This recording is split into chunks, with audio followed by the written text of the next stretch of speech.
and then glanced up at him. Smokey had been tugging at a plastic bag with one paw. Now he smacked it once, then twice. On the third smack, the bag tipped over, wobbled for a moment on the edge of the cupboard, and fell. It hit the counter and bounced onto the floor. I pounced on it and bit it.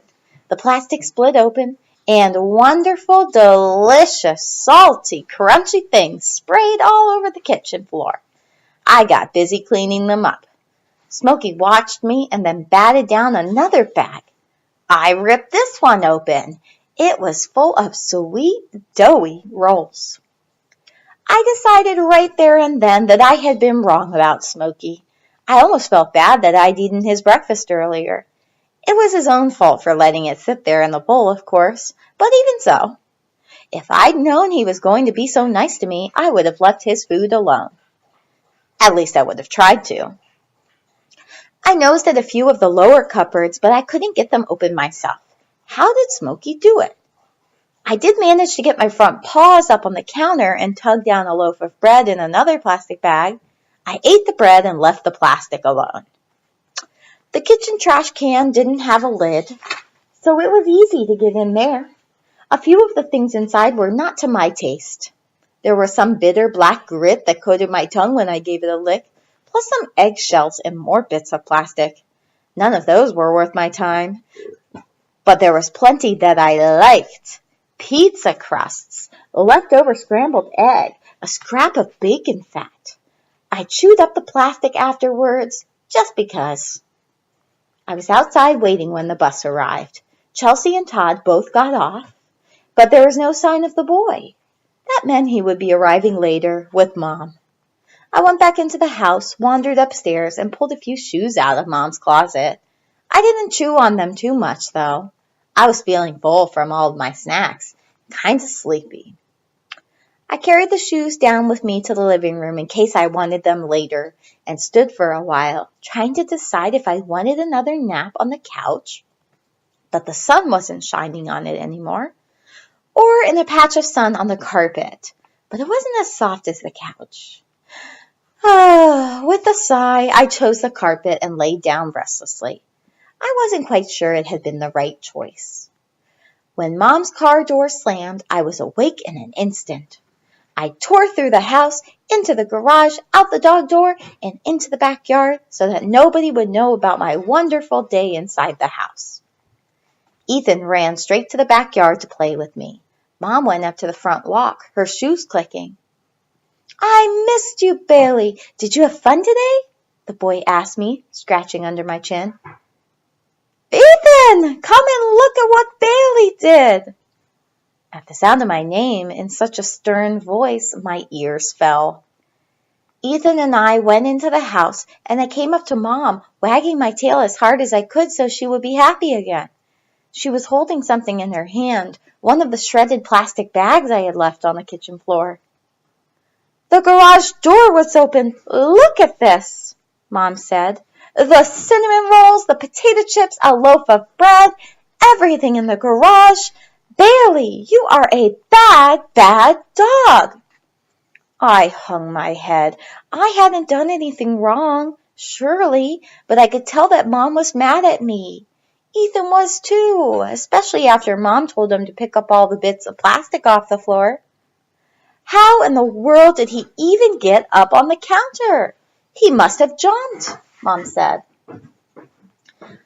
"You are a bad dog, a bad, bad dog, Bailey," Ethan told me again. Smokey strolled into the kitchen, blinking his wide, dark eyes and leaping easily up onto the counter. And no one said a word to him. Mom even gave him a fresh bowl of cat food. Then she pushed a mop around on the floor, and the boy carried a bag of trash out to the garage. "Bailey, that was bad," the boy whispered to me again. Why was everyone still so upset? I looked up at Smokey, who was daintily picking at his dinner away up on the counter where I couldn't reach. He was a bad, bad cat, and nobody even seemed to know it. "Bailey!" Mom shrieked from the living room. I guess she had found her shoes.